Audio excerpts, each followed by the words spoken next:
Hola, buen día. Hoy vamos a continuar con los seminarios de la consulta de alto riesgo obstétrico y hablaremos acerca de la patología tiroidea y embarazo. Como coordinadora tenemos a la doctora Indira Escobar. Los problemas en la tiroides son frecuentes en las mujeres y su prevalencia es mayor durante el embarazo. Se estima que alrededor del 2 a 3% de las mujeres embarazadas tendrán hipotiroidismo.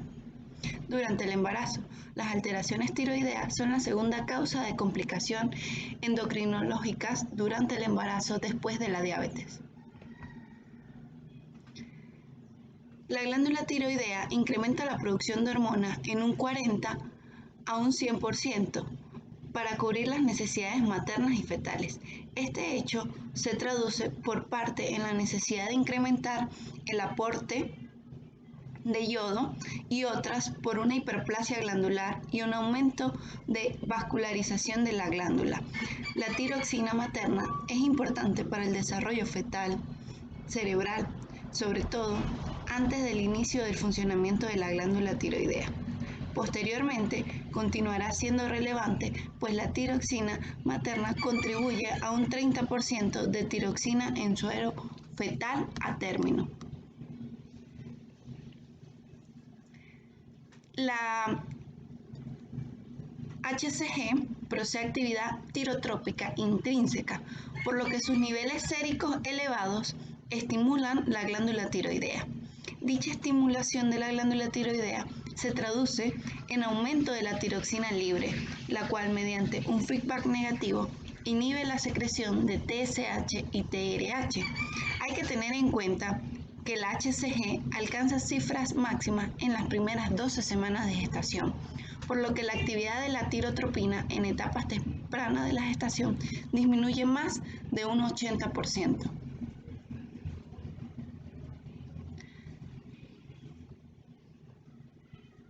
La TSH materna no atraviesa las placentas, como la TRH, que no aumenta durante la gestación, pero puede atravesar la placenta y estimular la hipófisis fetal. La TBG aumenta al inicio de la gestación hasta hallar su punto máximo a la semana 20, estabilizándose entonces y manteniéndose durante el resto de la gestación en valores casi 2 veces mayores a las basales. La T4 libre alcanza cifras máximas con niveles de HCG, luego se normaliza. Solo pequeñas fracciones atraviesan la placenta. La T3 se incrementa hasta la semana 18 para estabilizarse posteriormente. Solo pequeñas fracciones atraviesan la placenta. El yodo, el anticuerpo anti-TSI y TGB2 cruzan la placenta. La tionamida atraviesan la placenta. Los betabloqueantes adrenérgicos también atraviesan la placenta y la levotiroxina atraviesa la placenta.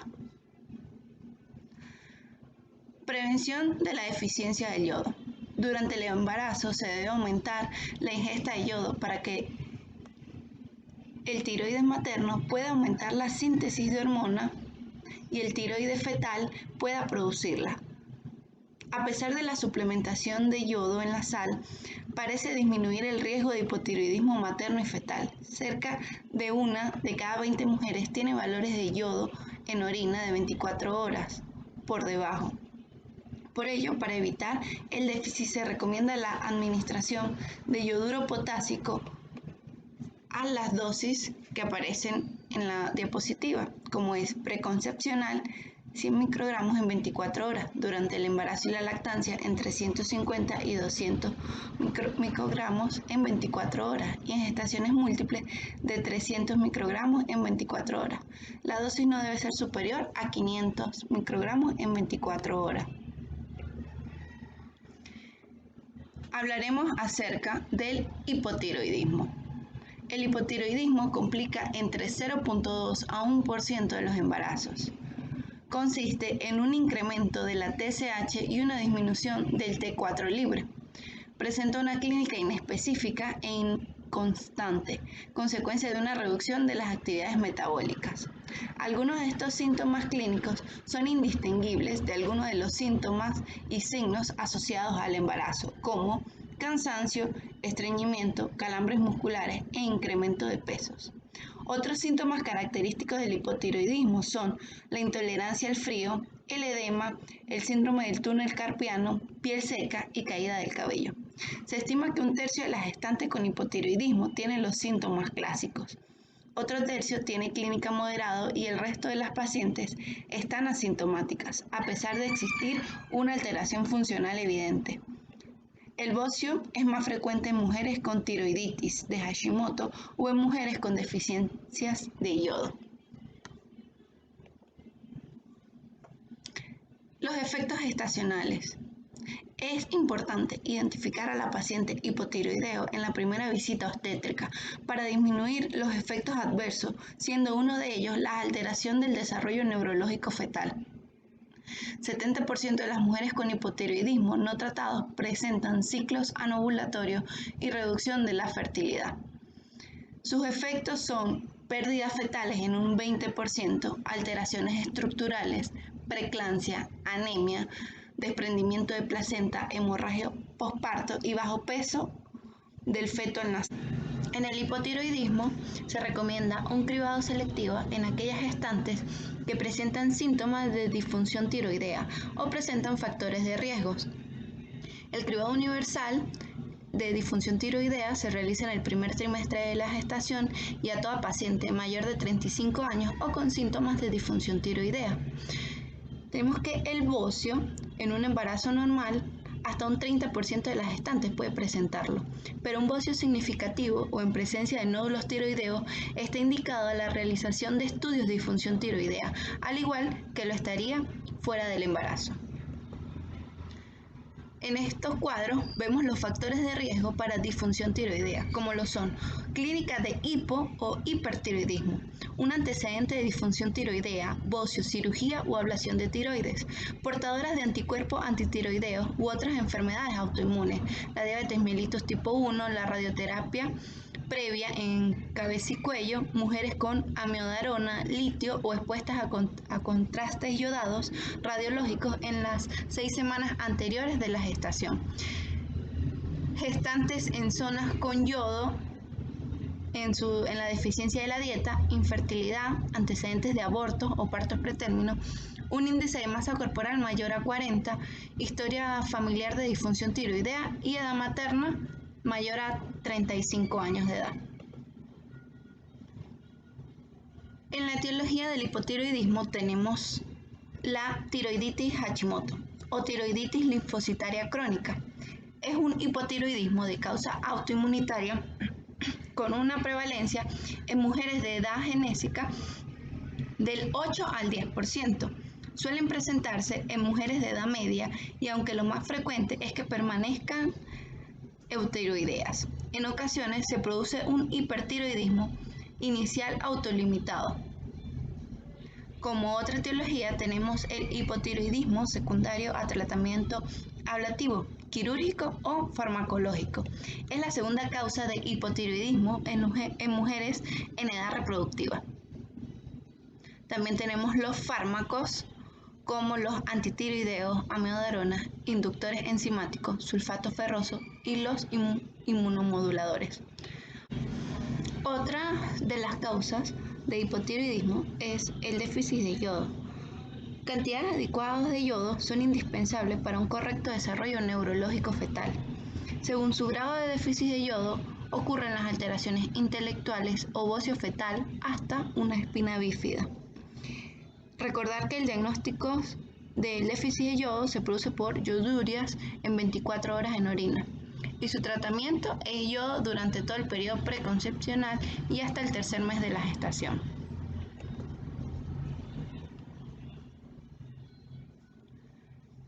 Analíticamente, el hipotiroidismo se define por una disminución de T4 libre y un aumento de la TSH sérica. Se ha propuesto la determinación de anticuerpos antitiroideos en situaciones tanto de hipotiroidismo clínico como en los casos de hipotiroidismo subclínico. Los intervalos de T4 libre no han sido establecidos de acuerdo a los trimestres del embarazo. Vemos una tabla con los valores de normalidad de TSH según el trimestre de la gestación. El manejo clínico del hipotiroidismo. En los casos con ausencia de reserva tiroidea, como ocurre tras tiroidectomía o ablación con yodo radioactivo, puede ocurrir un hipotiroidismo significativo en etapas iniciales de la gestación. Para reducir este riesgo, se aconseja aumentar un 25% la dosis habitual de tiroxina al confirmar la gestación. Si el hipotiroidismo clínico se diagnostica durante el embarazo, es deseable normalizar la función tiroidea lo más rápido posible. La dosis de T4 debe ajustarse para alcanzar y mantener unas concentraciones de TSH en suero inferior a 2.5 en el primer trimestre o inferior a 3 en el segundo y tercer trimestre.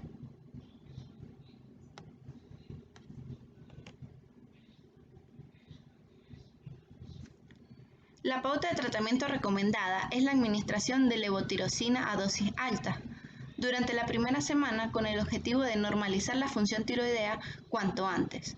Tras el parto, se debe volver a la dosis de levotiroxina preconcepcional en aquella gestante en la que el tratamiento se inició preconcepcionalmente o reducir en un 25% la dosis de levotirosina en aquellas que el tratamiento se inició durante el embarazo. Hay que repetir las pruebas a los 30 a 40 días y luego con un control cada 4 a 6 semanas hasta la semana número 20. Una vez entre la semana 26 y 32 se ajustan las dosis en función de los resultados. El hipotiroidismo subclínico se define como niveles de TH sérica aumentadas con T4 normal. La prevalencia del hipotiroidismo subclínico en el embarazo ha sido estimada en un 2 a un 5%. A pesar de ello, este grupo de gestantes se le realiza un perfil tiroideo en cada trimestre para descartar la progresión a hipotiroidismo clínico.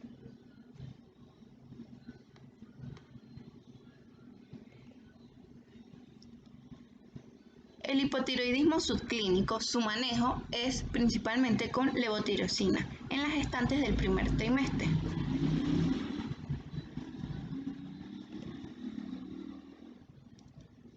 La hipotiroxinemia. No está aclarado el mecanismo por el cual se produce una disminución de T4 libre sin una respuesta de la TSH. Se ha apuntado que la deficiencia de yodo podría tener un papel importante en su desarrollo. En los casos en los que se ha de aumentar la dosis de hormona, esta se hará incrementos de un 25 a 50 microgramos. Se aconseja que la administración de levotiroxina se realice en ayunas y posteriormente se espere un mínimo de 30 minutos para su ingesta. Además, es recomendable separar las tomas de levotiroxina unas 4 a 6 horas de la toma de sulfato ferroso, ya que disminuyen la absorción de la levotiroxina. El hipotiroidismo clínico se define como un estado de hipermetabolismo caracterizado por los niveles de TSH en suero inferiores al rango de referencia específico de cada trimestre, junto con los niveles elevados de T3 y T4 o ambos. El hipotiroidismo subclínico, por otro lado, se caracteriza por los niveles de TSH en suero inferiores al rango de referencia específico de cada trimestre y niveles normales de T4 libre y T3.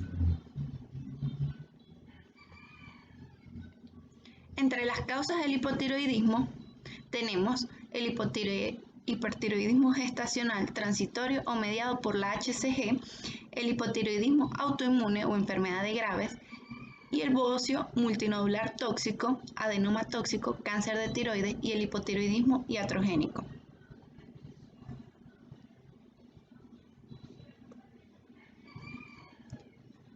El cuadro clínico del hipotiroidismo se caracteriza por una hiperreactividad generalizada, como nerviosismo, insomnio, temblor, taquicardia, palpitaciones, aumento del número de deposiciones, hipertensión arterial, aumento de la sudoración, intolerancia al calor, pérdida ponderal, onicolisis, miopatía proximal, linfadenopatías, y en la enfermedad de Graves pueden observarse exoftalmo y una dermopatía característica.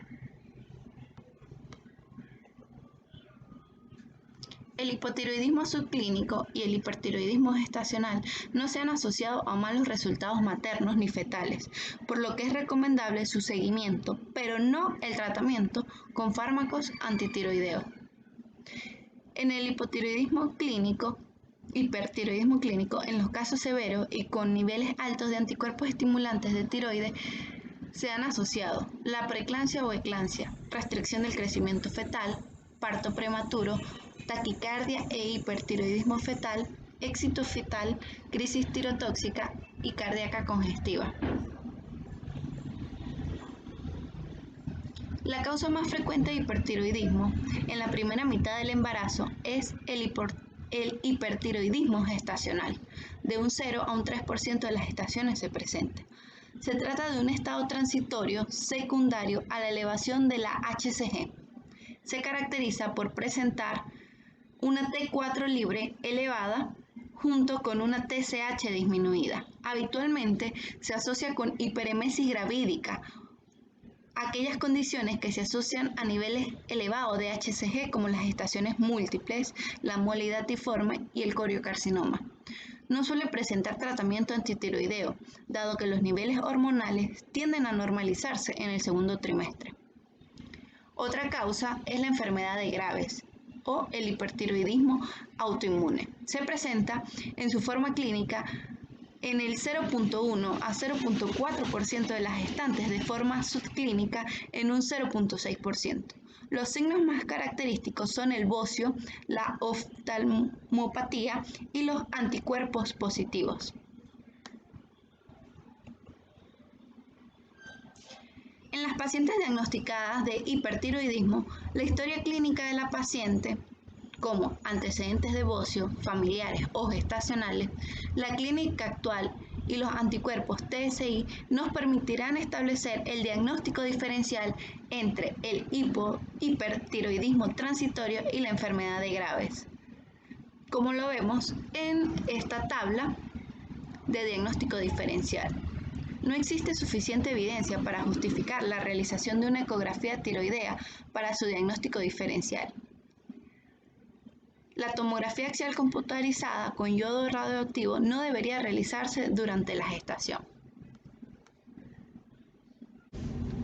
En cuanto al manejo clínico, las mujeres con hipertiroidismo deberán ser siempre evaluadas conjuntamente con endocrinología, dado el riesgo de iatrogenia que supone la introducción de un tratamiento antitiroideo no apropiado y las posibles complicaciones en caso de no iniciar el tratamiento cuando esté indicado. En el control preconcepcional, lo idóneo es establecer el diagnóstico y el tratamiento antes de la gestación. Esto permite el uso de isótopos radioactivos en su diagnóstico y el tratamiento con yodo. Los resultados gestacionales son mejores con tratamiento y normalización previo al embarazo cuando se tratan inicialmente durante la gestación. El momento óptimo para el embarazo es cuando se haya conseguido una función tiroidea normal. Por tanto, se aconseja el control pregestacional de toda mujer con enfermedades graves, recomendándose el uso de anticonceptivo hasta el control de la enfermedad. Tenemos los fármacos, los antitiroideos como el propitil uracilo, es el tratamiento de elección en el primer trimestre de la gestación. El metamizol, teratógeno en el primer trimestre. Por lo tanto, se recomienda su uso en el segundo y tercer trimestre. Los betabloqueantes en caso de sintomatología severa como taquicardia, a pesar del tratamiento antitiroideo. Tratamientos ablativos, como la tiroidectomía parcial. No debe administrarse en una gestante o paciente en busca de gestación. En caso que suceda de forma inadvertida, existe riesgo de radiación fetal y de destrucción del tiroides en caso de haber sobrepasado la semana 12. A pesar de ello, no existe suficiente evidencia que permita recomendar firmemente la interrupción de la gestación en estos casos. Se recomienda evitar el embarazo hasta pasado 6 meses del tratamiento. La crisis tirotóxica ocurre en 1% de los hipertiroidismos y tiene un 25% de mortalidad, por lo que se trata de una emergencia médica. Su sintomatología de hipermetabolismo severo con fiebre alta, taquicardia desproporcionada, agitación, convulsiones, vómitos, diarrea y arritmias cardíacas. Las complicaciones y los efectos del hipotiroidismo las dividimos en maternas, fetales y neonatales y del desarrollo. En las maternas tenemos la preeclampsia, la tormenta tiroidea, la diabetes gestacional, cesáreas, inducciones del parto, hemorragias posparto y falla cardíaca. Entre las fetales, abortos espontáneos, restricción del crecimiento intrauterino, óbitos fetales, hipertiroidismo y la tormenta tiroidea o bocio. Las neonatales y del desarrollo tenemos parto pretérmino, bajo peso al nacer, hipotiroidismo, anomalías del neurodesarrollo y del comportamiento. El hipotiroidismo materno puede afectar al feto a través de 3 vías: por el incremento del riesgo de diferentes patologías gestacionales en pacientes no tratadas, por el paso de transplacentarios de los TCI con capacidad de estimular la tiroides fetal y producir un bocio hipertiroideo fetal, por paso transplacentario de los fármacos antitiroideos con capacidad de producir un bocio hipotiroideo fetal. La determinación de anticuerpos TCI será necesaria en primer trimestre y a las 22 semanas de gestación en las gestantes que presenten enfermedades graves o TCI elevados al inicio de la gestación. Se hace un seguimiento ecográfico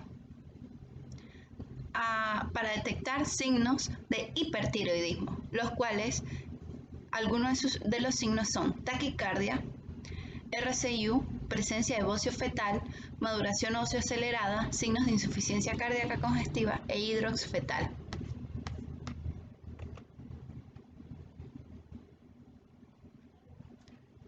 Un paso fundamental delante de la presencia de un bocio fetal es conocer si se trata de un bocio hipertiroideo o hipotiroideo, ya que el tratamiento será sustancialmente diferente. Para realizar este diagnóstico disponemos de métodos no invasivos y métodos invasivos. En los no invasivos tenemos la taquicardia fetal, va a favor de un hipertiroidismo en la CTG.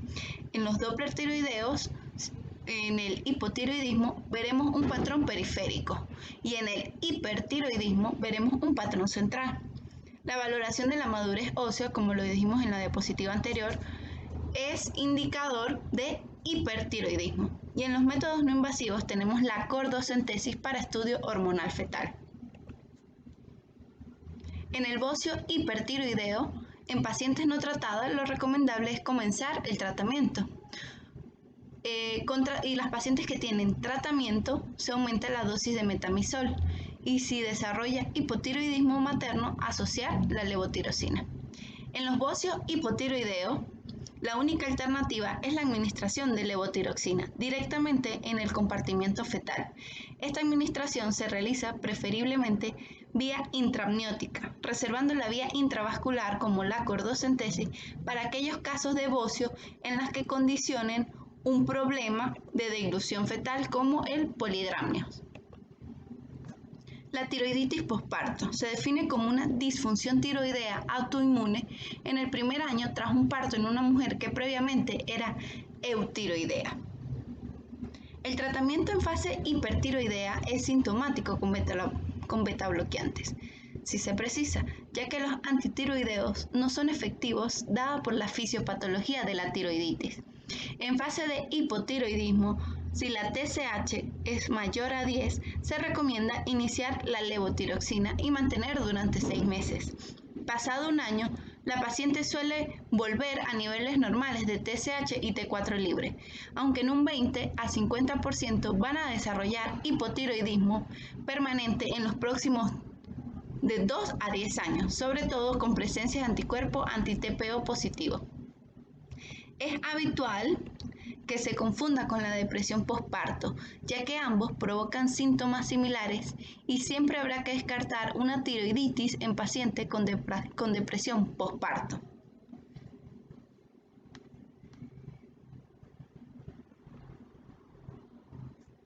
A continuación, este es un artículo el cual se titula Características y resultados maternos afectados por hipotiroidismo durante el embarazo.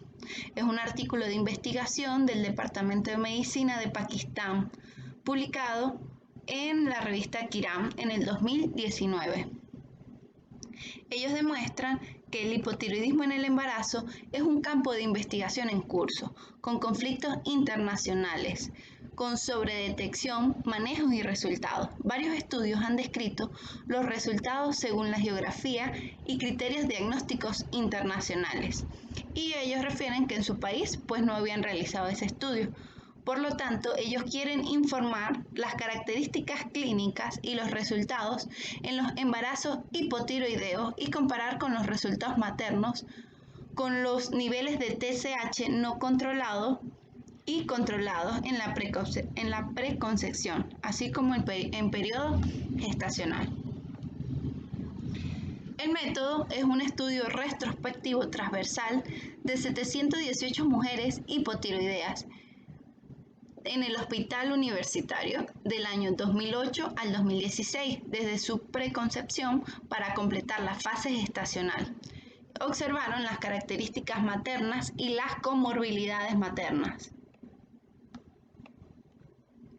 Entre los criterios de inclusión fueron las mujeres diagnosticadas con hipotiroidismo definido como manifestación TSH elevado de TSH y T4 libre bajo o subclínico TSH elevado y T4 libre normal.